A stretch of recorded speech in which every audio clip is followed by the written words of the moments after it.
И что ты говоришь, что вчера на свидание ты полностью оплатила, да? Элюге төле десем, төлеп қойып кеткенсің да. Камера. Камера.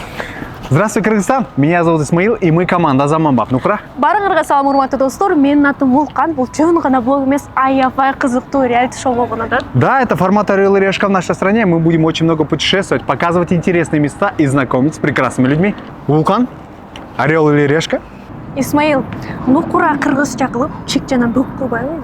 У тебя есть монетка? Монетка эмес, чуко десең? Чуко? Держи. Ничего себе, у тебя есть чуко. Откуда у тебя чуко? Буну мен ырым кылып жанында алып турам. Бою узун, акылдуу күйөө болот туш келсин. Хорошая у тебя цель. Получается, ну в принципе сойдет? Определимся с первой локацией. Куда ты хотела поехать? Мен көлдө болгон, бирок Караколдо болгон эмес. Каракол. Караколдо ачалы. Отличная идея. Сейчас как раз сезон, да? То есть смотри, какую сторону ты выбираешь? Мен чик жагын. Чик. Я выбираю бөк. Тот, кто выиграет, поедет комфортом туда, а тот, кто проиграет, экономом. Ты готова? Ова. Сейчас, подожди. Я выиграю. Договорились? Давай. На счет 3. Решили взять чеку. Раз, два, три. Исмаил. Целарат. Ой, капасың қоталас. Нечего бара тұрған болдың мұкалға. Ладно, давай. Мен уақыт. Мен уже самолет күтіп отыр. Мен 45 минуттан кейін ұшып барам. Сен 3 күннен кейін келесің бе? Жалшығыз да. Если күркітіңді жіберіп қойын, да, мен ақша жіберіп қойын, ешек арамаға. Ладно, давайте, пятизазочный отель, конечно, ақша бір, кет отам. Все, давай, талас! Кышкы Каракол. Бирөөлөр бул жака адреналин үчүн келсе, биз комфорт издегени келдик. Биз бүгүн Караколду эки башка форматта сынайбыз. Исмаил бюджеттик, чыныгы нукура саякат, а мен болсо люкс, максималдуу заманбап комфорт. Бирдей жер, бирок такыр башка сезимдер. Заманбап нукура башталды. Сиз кайсы тараптасыз? Каракол – один из главных городов на Иссык-Куле, прямо у гор и озера. Находится на высоте около 1700 метров, поэтому здесь свежий воздух и особая атмосфера. Город с историей, основан в 1869 году, раньше назывался Приживальском. Здесь живет более 80 тысяч человек, и все крутится вокруг туризма, торговли и жизни у природы. Каракол – это место, куда едут за горами, озером и настоящим отдыхом.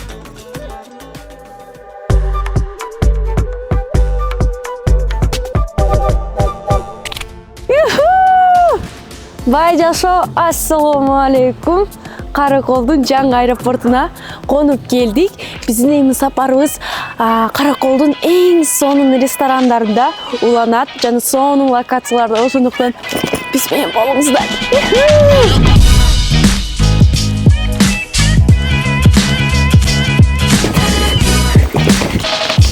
Кандай сала? Жакшысыздарбы? Кеттик, Жо, уланууда да биздин саякатыбыз.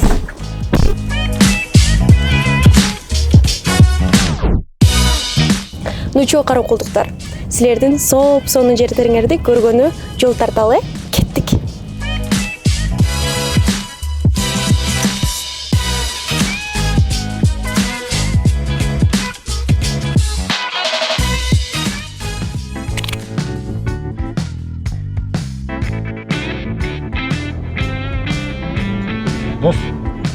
Дос. Ойгон тур, келдик Караколго. Каракол.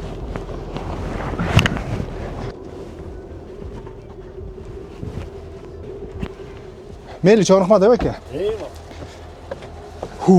Каракол. Приехали, да? Центральный автовокзал Каракола был открыт в 1988 году, но в прошлом году, 8 августа 2025 года, он был обновлен и реконструирован и был представлен нашему президенту Садыру Джапарову. В общем, мы идем сейчас на кассу. Я хочу узнать цены вообще в целом на проезд, сколько будет. Вот, смотрите, написано, видите? Можете ознакомиться. Но есть еще один новый туристический маршрут, который недавно открылся, это Каракол-Алмата. Вот цену хотелось бы знать. Эжеке саламатсызбы? Каракол Алматан проезды қанша сом болып қалады? 1200 сом, 1200 сом новый, получается, туристический проезд. Классно, видите? Так, я слышал, в Караколе ашлямфу и лагман самые вкусные, да? А вот где они? Неплохо было бы найти. Ладно, я пошел. Караколдун чоң ортосунда өзгөчө бир жай бар. Бул Аскар рестораны. Мага аябай өзгөчө жаккан жер. Бул жердин башкы принципи адал тамак жана алкоголь ичимдиксиз таза атмосфера. Келиңиздер, даамын татып көрөлү. Сиз өзүңүз эмнени сунуштай аласыз? Мындай прям курсда октоочу бир сонун тамактарды берип койбойсузбу? Первое и второе блюдо, э? Чисто на ваше усмотрение.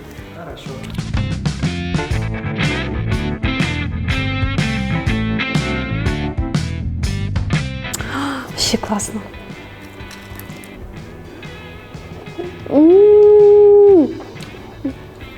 Аябай жумшак экен, прям тает во рту.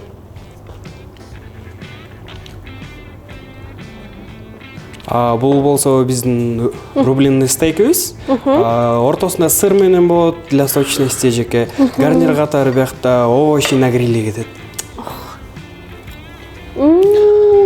Бизге Аскар ресторанында ушундай перекуска сонун запеченная грудканы алып келишти. Давайте попробуем. Аябай давно. На соусу менен и дополнительно с овощами. Кийинки биздин тамагыбыз ушундай болгон фирменный Аскар ресторандын шорпосу.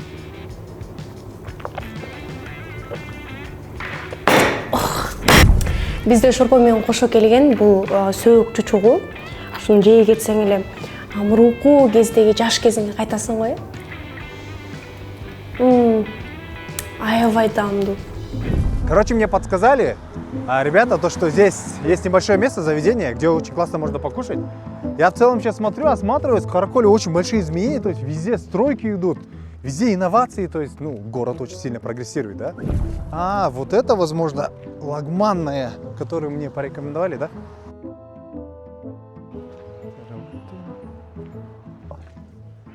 Цветочки. Ой, здрасте, здрасте. Слушайте, я вижу, у вас здесь лагманы, да? А что можете порекомендовать? У нас лагманная, было 20 видов лагмана. Ага. И самый лучший? Дунганский лагман. Дунганский, да? Окей, острый. без проблем. О, кстати, я люблю. А что вы можете к дунганскому острому еще что дать? Также у нас есть манты с джусаем. Манты джуса. Ага. И компот. Давайте. Сколько это будет? 730. 730. Давайте 730. Сейчас я посмотрю, сколько у меня весит. О, как раз у меня 800, оказывается, остались. Еще сдачи, пожалуйста. Ребята мне налили компотик, налили лагман, манты и хлебушек. Ну что, можем приступать? Пробуем. Честно, это самый вкусный лагман, который когда-либо пробовал. И дело не только в виде, сервис тоже на высоте. А после 6 часов езды самое топ, блядь. Самое приятное удивило стильный необычный интерьер, есть своя атмосфера. В общем, остался максимально доволен, можно двигаться дальше с хорошим настроением. Все, я сыт. Теперь нужно найти место, где надо заселиться. Я пошел.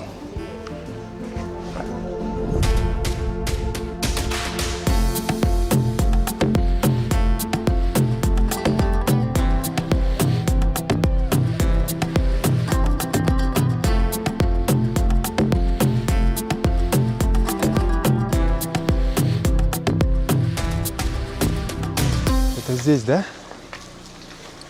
Да, вроде Каракольская, 17. Долго искал, где можно остановиться в Караколе. В итоге нашел капсульный хостел на Матсан. И честно, понравилось. Что у нас здесь? Толчок на улице? А когда они на улице, да? Всю жизнь так и выросли. Так что это наша тема. Здравствуйте. Ой, здрасте. Я прошу прощения, здесь где? Хостел? Да. Номер, да, вот я хотел заселиться, издалека приехал. У вас есть номера здесь? Так это вы мне, наверное, звоните? Да, я звоню. Да, конечно. Ага. Заходите. Давайте. Можно вам показать? Все, понял, спасибо. Конечно. Спасибо. Опа. Находится на Сали 18, внутри чисто, спокойно, все аккуратно. Можно нормально отдохнуть после дороги. В целом место оставило хорошее впечатление. Так, что получается? Я тогда захожу в свою капсулу. Опа. Посмотрим, как у меня получится. Не получается.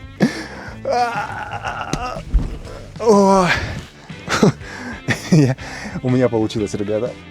В принципе, на этом все. Я, наверное, пойду спать, а с вами мы увидимся завтра. Элестеткиле караколдун ортосунда чыныгы космостук кеме пайда болду. Бул эко капсулатель. Мен бул жерди сүйдүм. Улукан айым, мейлиңиздер эми сиздерге бейпилтүн биздин эко капсула үйдө жакшы эс алып, жакшы конок болуп кеттиңиздер. Биз аябай кубанычтабыз сиздер келгенге. Биз дагы аябай кубанычтабыз, сиздерге да чоң рахмат. Бир карап ачып карап көрбөйм да? Ооба, болот, уруксат. Футуристик дизайн, панорамалык терезелер. Бул жер контент жаратуучулар үчүн накта бейиш. Ичинде баары акылдуу үй системасы менен. Жада калса полдору да жылуу.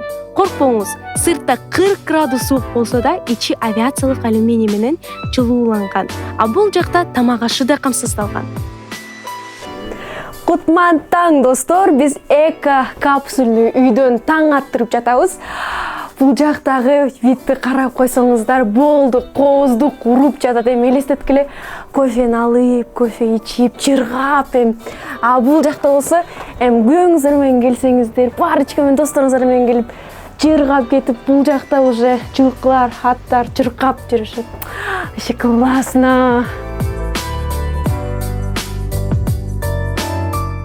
Бул жакта күн өткөргөнгө эле эң кызыктуусу бул кино проектор жана могул жакта карап койгула.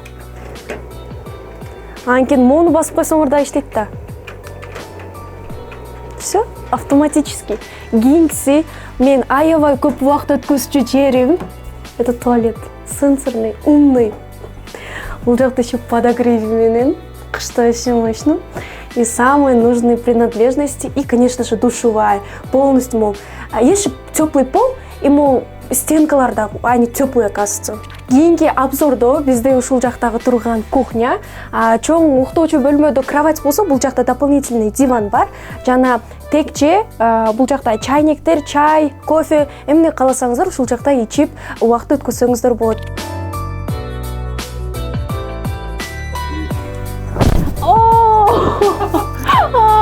Всё, блин.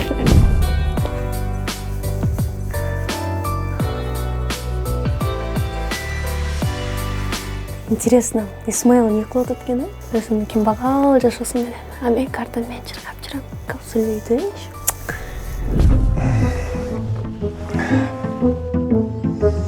Время 9 утра. Ух, ночь была холодная, но в целом терпимо было. Так, сейчас надо лицо помыть, чай выпить и двигаться дальше. Вот ближайшие планы. Поехали.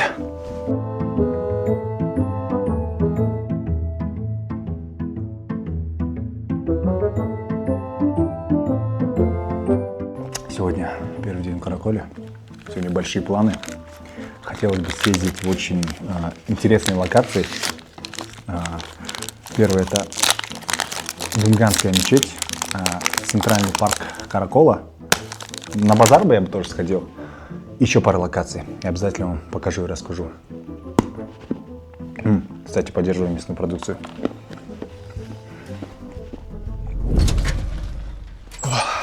Ну что, потопали на первую локацию? Я вам сейчас все покажу и расскажу.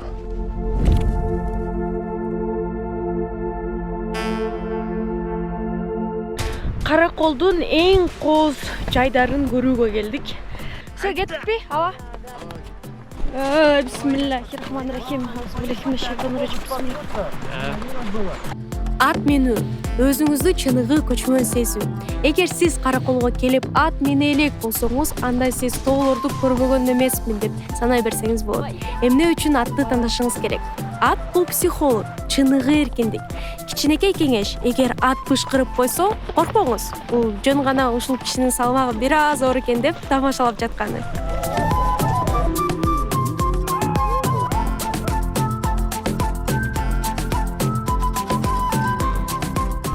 Караколдун тоолордун арасында кыдырып жүрөбүз.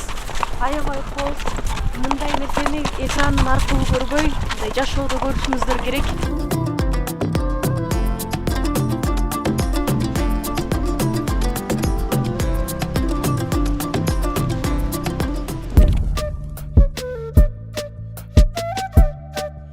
Короче, это синяя дверь. Сказали отсюда зайти, чтобы посмотреть там форель. Там, оказывается, у них чуть ли не в реке они находятся. Мне тоже интересно стало. О, Здрасте, как раз вроде открыто. Ой, здрасте, можно, да? Здрасте, здрасте. Просто шел по Караколу и случайно наткнулся на место, где прямо перед тобой плавает живая форель. Решил остановиться, посмотреть, и в итоге снял небольшой обзор. Форель тут выращивается в холодной горной воде, поэтому она реально свежая и вкус совсем другой.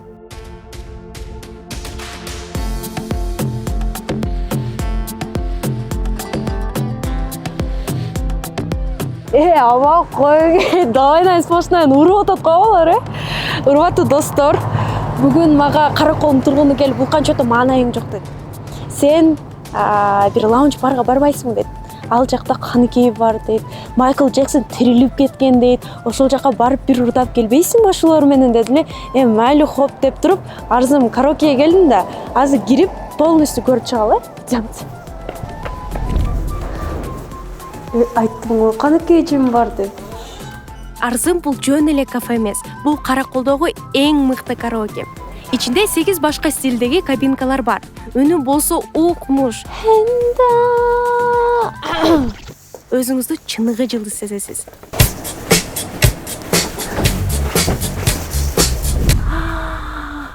Вая! Заманбап Нукура дегенди карасаңыздар. Бул жакта еще записочка. Улкан рада приветствовать вас в ресторане Арсым. Чоң рахмат.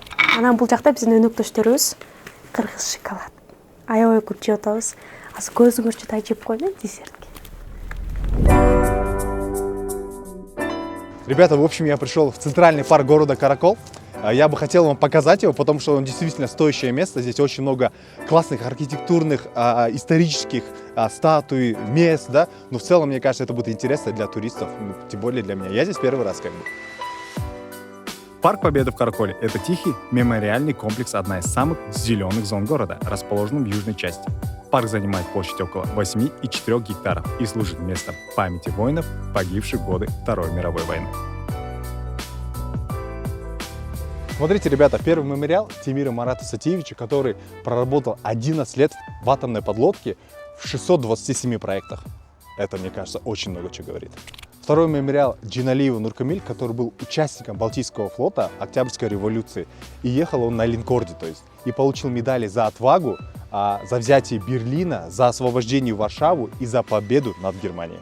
Вы знали, что, оказывается, Кыргызстан является почти самой дальней страной в 2,5-3 тысяч километрах от океана, но при этом у нас есть памятник военно-морскому флоту.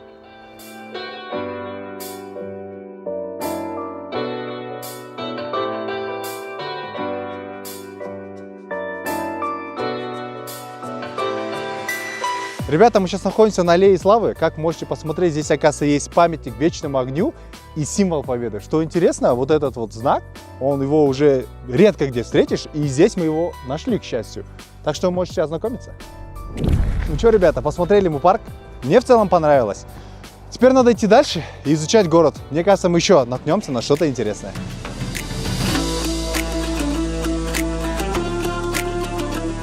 Арзым рестораны бизди келерибиз менен биздин 5 бармагыбызды жебепсиздер, бул дүйнөгө келбепсиздер деп туруп, колуңуздар менен жеп, ууз тийип кетиңиздер деди. Азыр эми баарыбыз даамын татабыз.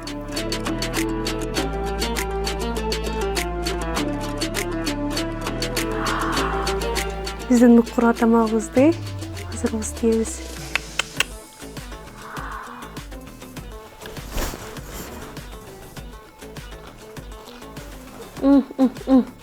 Ким жасаган я? Чакыргачы, үйрөт койгула. Дал ушул биздин Нукура кыргыз тамагыбыз. Пай. Экинчи биздин тамагыбыз бул 5 бармактын шорпосуна биз ушундай болгон борсокторду обязательно кошуп жейбиз. Абзел. Сиздер жакшы көрөсүздөр го ушуну сүйлөштү. Бисмилла. Кийинкилерде бизде ушундай болгон греческий салат. Аябай пайдалуу.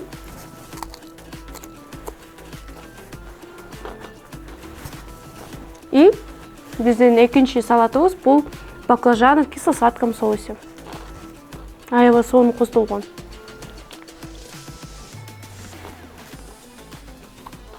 Пай. Ребята, в общем, я еще одно классное место нашел, путешествовал, пешком ходил. И это, получается, Дунганская мечеть, сделанная в китайском стиле. Мусульманская, чтобы вы понимали. В Караколе есть место, которое сразу цепляет. Это Дунганская мечеть. Ее спроектировал мастер из Китая. И самое интересное, она построена без единого гвоздя. Все из дерева, с яркими деталями и своей атмосферой. Построена еще в 1910 году и до сих пор выглядит как настоящее ручное искусство. Если будешь в Караколе, обязательно сюда заходи. Ребят, смотрите, мы сейчас зашли, и что нас сразу же встречает? Видите, здесь белые платки есть.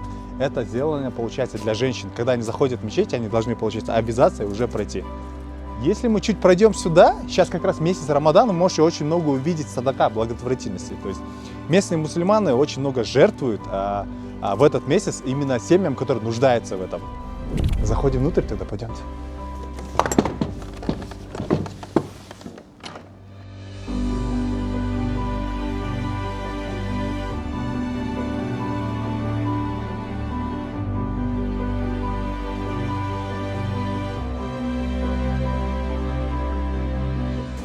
Блин, как же здесь тепло просто. Блин, посмотрите на дизайн. Вот. Очень необычно сделано. Посмотрите, стиль какой. Сразу видно, необычная, да, такая мечеть? Ребята, еще один интересный факт. Оказывается, кто-то проектировал эту мечеть, он приехал из Китая, его имя Чон Ци. То есть материал и стиль полностью получается в восточно-азиатском стиле.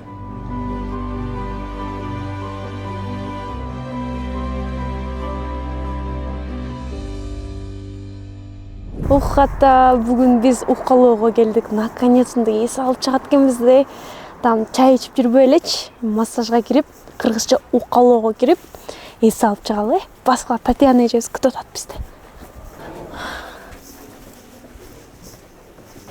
Здравствуйте, как у вас дела?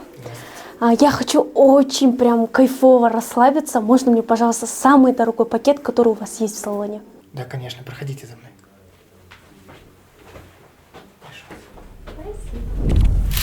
Силер даяр болсоңор, мен Укалоого даярмын.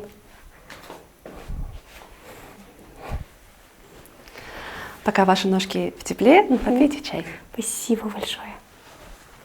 Потом не ложить, да, ножки? Да. Ножки такой основной.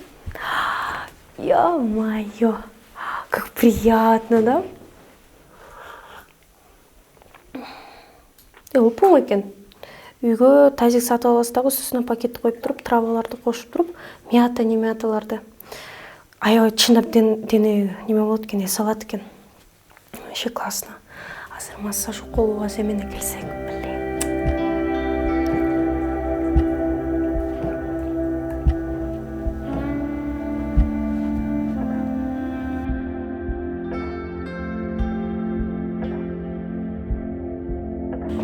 Хотела расслабиться. Буту тоонун жыпар жыттуу чөптөрү менен атайын идиште буулап, чарчоону заматта жаздык. Андан кийин сыйкыр башталды. Мастер Анастасия колуна вулканикалык таштарды алып, ысык энергия менен уколоону баштады. Чыргап жаттым да, башка эмне демекмин. Достор, биз ушинтип агып уколоодон чыктык. Көздөрүм агып калыптыр. Как вы себя чувствуете? Классно, спасибо большое. Блин, Анастасия, у вас золотые ручки. Я вас благодарю за весь проделанный двухчасовой путь. Спасибо, Анастасия. Да. Давайте, Спасибо. пятеню. Спасибо большое.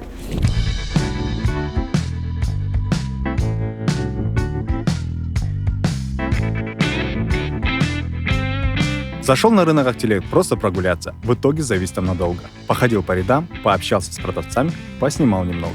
Атмосфера живая, все движется. В итоге набрал себе яблок, фруктов, а еще немного мелочи.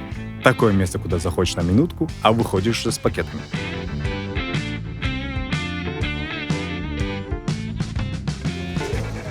Салам алейкум, эке. Канчадан буларыңыз? 150. Мага көп көмес, кичекеге бир 50 сомго салып бере аласызбы? Мен баке 50 сом. Чоң рахмат.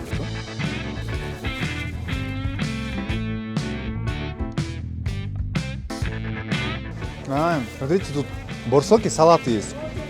Морковный салат 180 сом стоит такой.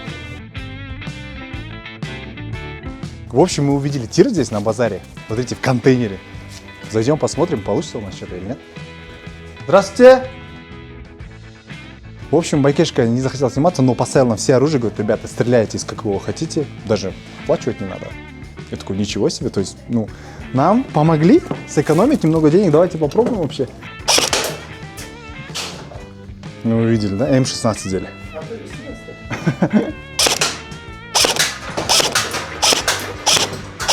Бойки, это было вообще шикарно. Вообще классно, спасибо вам большое. В общем, ходим еще по базару, просто смотрим для себя. Что-то хочу взять, пока просто не знаю, что. Очень много интересного. Домашняя выпечка, булочки с начинками. По сколько у вас булочки с начинками? По 15? Да. 15? А какие 15? Можешь показать? Не, уже закончились. А, нету? Да. Я бы взял, у меня просто бюджет ограниченный. А вот эти, к примеру, сколько стоят? По 180. По 180? Дороговато для меня. Если был бы чуть-чуть бюджет позволял, я бы взял. Это сами, да, вы все делаете? Да. Блин, вообще классно. Блин, это получается джангак менен, да? Да. Пахлава. Ничего себе. Классно, классно. Вы молодец, до свидания. Спасибо, спасибо. В общем, сзади меня знаменитые иссыкульские яблоки. Я хочу попробовать пару штук. Пойдемте узнаем, сколько это стоит. Саламатсыздар же, алмалар қаншадан? 80 килограмм, э? Екі алмалы жеймін өзім эле. Ушундай бюджет болып қалды. 20 сом? Хорошо, 20 сом берейін. Блин, яблоки капец вкусные. Не зря у них есть имя, да, у иссыкульских яблок. Оно того стоит.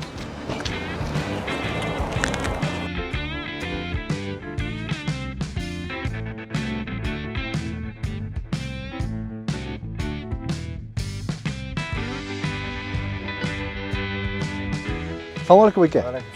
Құрт сатады екенсіз, қаншадан құрттарыңыз берер? Айтып қойшы балар. Ақтары 400 сомдан. Аха. Корчоны, мореки, чөйгө құрттар бұлар 450 сомдан. Жақсы, жақсы. Килограмм, не? Килограмм. Маға 1-2 штук эле керек эле бере аласыз ма? Пожалуйста, онда пакет тұрады. Аха. Осы пакетті аласыз, тағы өзіңіз қалағанын Аха. аласыз. Модан бирди ау. Мон квадрат. Байкес. Мон тартып беріп қойыңызшы, қанша болады мұныңыз? 10 сом берейінізге, ә, мына азыр. Жөн эле. Чоң рахмат, қандай болсын, бир жеп көрөйүнчү кандай экен құртыңыз. Мощный екен, а? Жақсы құрт екен, чоң рахмат сізге, байке. Мейлі, саламатта алыңыз.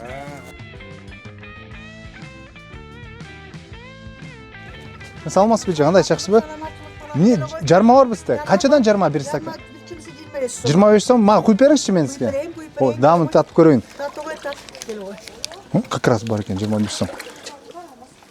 Қарақол жармасы. Ой, рахмат, балам. Маған не рахмат, сізге рахмат. Қолыңа жеңіл болсын. Оп, қана осы көрші бісмілла. Чутой. Жақсы жарма. Короче, вкусная жарма. Я попробовал, прям натуральная. Дедушка говорит, уже 40 лет занимается этим, так что очень натуральный, качественный продукт. Ну что, я вышел с базара. Хоть и мой бюджет был ограничен, но эмоции я получил высокие. Что, едем дальше? Проголодался я. А шляфу хочу каракольский. Пойдемте поищем. Оппа достор, карагыла. Жолдо кетип жатсам, алдымдан балдар чыгып, жарамазан айтып калышты. Илгерки соонун салтын улантып, үнүн бийик чыгарып, соонун тилектерин айтышты. Мен да куру кол калтырбай, чын дилимден акчалай белек бердим. Қанша сом отырсың? Билбейм, көргүлөчү канча сом которуптум. 500 сом. 500 сом. Спасибо. Давайте. Караколдун не үчүн жакшы көрөсүң? За чистоту, анан за горы, анан за иссыкуль. А сен че? Ну, это там добрые люди живут, туристы приезжают и пробуют национальную еду. За это люблю Каракол. Бул жактачы Караколдо даже мындай жаш балдар аябай культурный, аябай мындай адекватный, үф деген шыкырыктар жок да. Очень культурный народ. Все, пацаны, давайте, келгиле, пятеню. Все, бактылуу болгула, аман болгула. Давайте.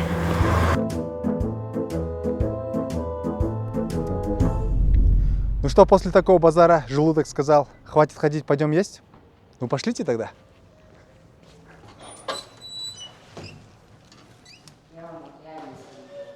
Здрасте.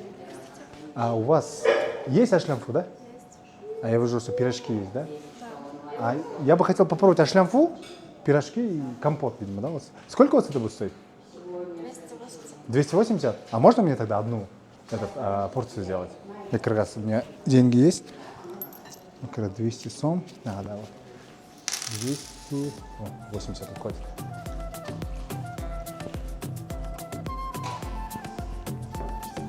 спасибо. Ух ты, ничего себе. Ну что, давайте пробовать всеми нахваленный каракульский шлямфу. Посмотрим, как на вкус он.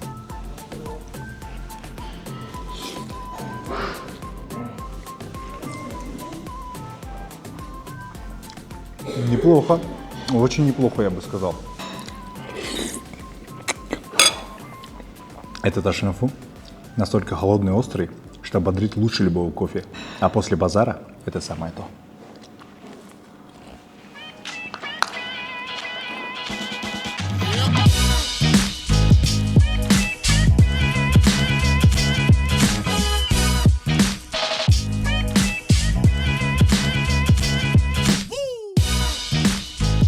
Барыңыздарга кутман таң, урматтуу достор. Биз бүгүн наконец-то горнолыжная базага бара жатабыз. Бизде машина даяр. Саламсыз байке. Бул сизге кыргыз шоколадынан. Кеттик.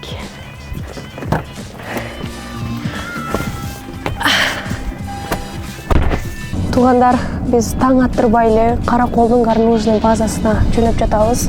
Жол тартып, ушундай кооздукту карап, чыргап. Урматтуу достор, биздин биринчи локация ушул жактагы турган снаряженияларга алган келдик. Караколдогу эң топовый локацияга. Андан соң биздин жолубуз Караколдун горнолыжный базасына тартат. Ошондуктан көрүңүздөр, караңыздар. Мен барайын.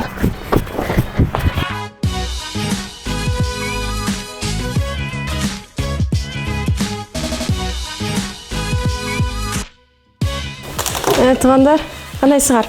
Biz Karakolga daярбыз. Кеттик салган,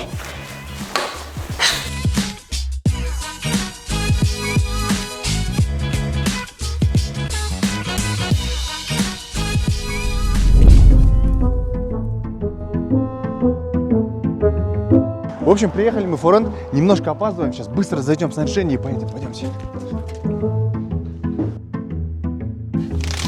Ну чё, как вам форма? Мне понравилось, вроде подошло. Пойдемте возьмем лыжи, очки, шапки и выдвинемся. Ну чё, берем наше снаряжение и отправляемся на горнолыжную базу. В общем, трансфер нам обошелся в 700 сом. Туда и обратно, съездить в горнолыжку, вернуться. Дешево. Ребят, давайте познакомимся с соседями. Здравствуйте, меня зовут Исмаил. Вас как зовут? Джейкоб. Джейкоб? Да, Вы очень приятно. Джейкоб? Из Америки. Из Америки сюда, в Кыргызстан?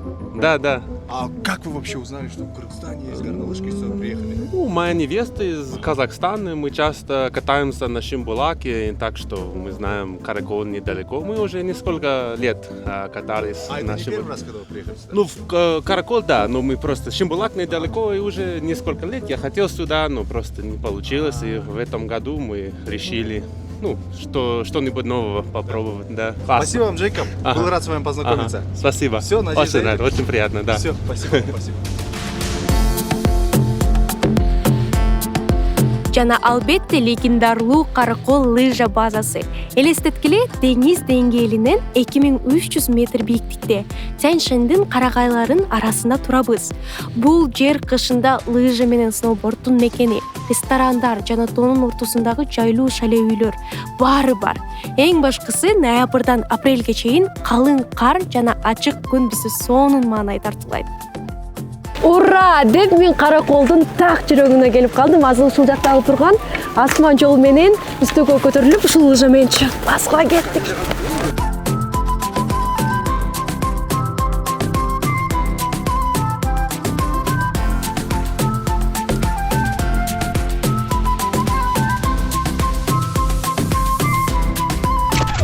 A few moments later. Я вам подарок хочу сделать за то, что вы приехали издалека. Это вам наш кыргызский местный шоколад. Хорошо. Попробуйте, он очень вкусный. Хорошо, я Вы приятно. с кофе попробую. Все, спасибо. До свидания. Хорошего вам отдыха еще. Спасибо. Ну что, приехали мы в Каракол. Оставил нас спринтер. И пешком, получается, до первой канатки. Интересный факт, ребята, горнолыжная база Каракол находится свыше 2500 метров над уровнем моря. Плюс это чуть ли не самая длинная трасса в Центральной Азии. Расстояние доходит до 4-5 километров.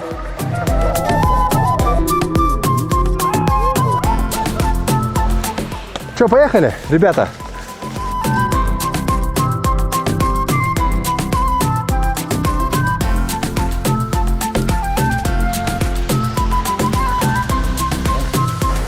Мой первый спуск в горнолыжке. Второй раз, как я на лыжах. Получается, в принципе, неплохо. Но, надеюсь, мы не упадем. Мощно. И когда у тебя получается, это вообще 2х го, обязательно келгеле каракол. Блин, неге ушул уақытқа чейин келген емеспін деп қой. Караколгочу. Келіп салып чирчиктеп жүгіресің. Лукан, привет. Как дела? Не думал, что мы с тобой здесь встретимся? Да, Джерем, как ты катаешься, научилась? Хорошо, конечно. Это что, первый раз, да? Ну, конечно. Я рад тебя видеть. Как у тебя экскурсия идет? Все хорошо? Хорошо, шикарно. А у тебя? Да, все неплохо. А? Қандай? Вообще, я голодный, да. Голодный? Да. Бүгін анда кино шақырайын сені? Мені? Все, поехали. Куда? Что за фильм? Ысыкөлгө. Ысыкөлгө? Да, бейт. А, все, увидимся там, получается? Да, давай. Все, давай, поехали. Давай. Давай. Опа!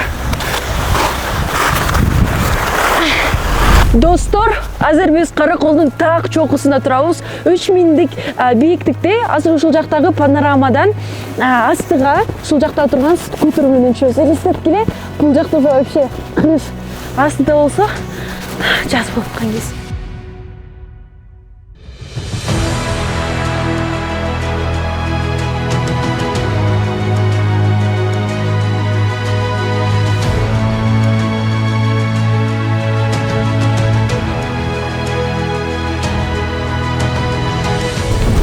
Бизге бираз погода менен не повезло, бирок ушундай бийиктикте, ушундай козукта, ушул жерде турганыма дагы аябай суктанып жатам.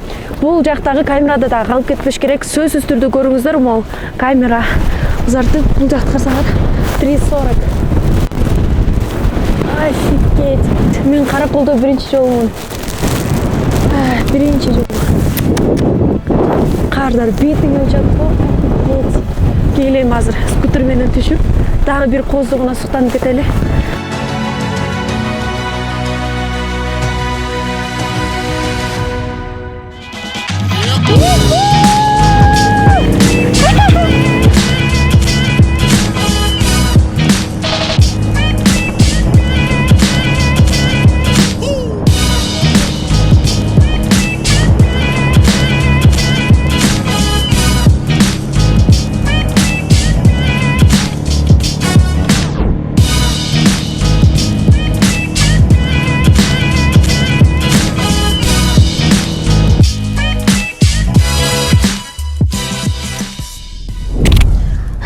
Где вулкан? Я уже замерз. Опять ее нету, да? Постоянно девушки опаздывают туда-сюда, никак не могут вовремя прийти. О, гудок пошел. Кеш чакырып алып да. Точно чалып атат. Исмаил. Окуп коюмга сени.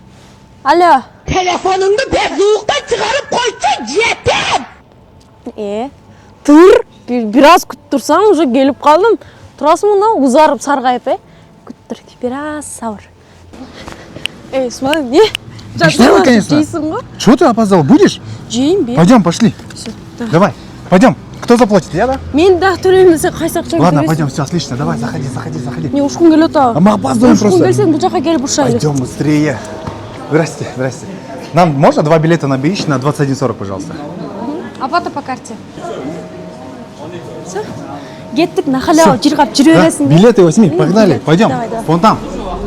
Это мы до просмотра фильма «Бейш Эки Апамакат». Да? Сейчас мы зайдем, посмотрим этот фильм. Поехали. Как ты думаешь, что будет еще плакать? Здравствуйте. Я думаю, посмотрим, как пойдет фильм. Спасибо. Спасибо.